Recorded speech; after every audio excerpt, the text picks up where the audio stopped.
name is Katherine Meckel. I'm a postdoctoral scholar at EPIC, and I'm also an assistant professor of economics at Texas A&M University. I focus on the toxic chemicals and other pollutants that are emitted by or during industrial activity in the U.S. And I focus on that in two ways. The first way being the health effects of these types of pollutants, and the second being how do we optimally monitor the facilities that are emitting pollutants that are regulated by the EPA. So in 2010, 2009, New York Times did a series about the quality of our drinking water across the US, where they uncovered the fact that I think it was something like 62 million Americans have been or will be exposed to unsafe drinking water, to different pollutants through their drinking water during their lifetime.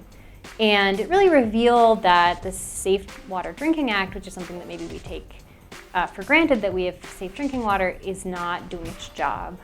And that was where I became interested in, well, myself as a health economist, what are the health impacts of pollutants that enter our bodies through water, or through the air, et cetera, in the US? Because there are really large problems, really large health problems that create inequities in our society. And so the first study that I worked on that addressed some of these questions was looking at drinking water, the quality of drinking water in New Jersey, and how that affects newborn infants, how, if they've been exposed while they're in utero, if their mother is drinking contaminated water. And so what made this study especially rigorous was that rather than saying, well, the people who are living where there's bad drinking water, which also happens to be often very low-income areas, are less healthy, we were able to compare within a given mother across her children, if one child was exposed to contaminated drinking water and another one wasn't,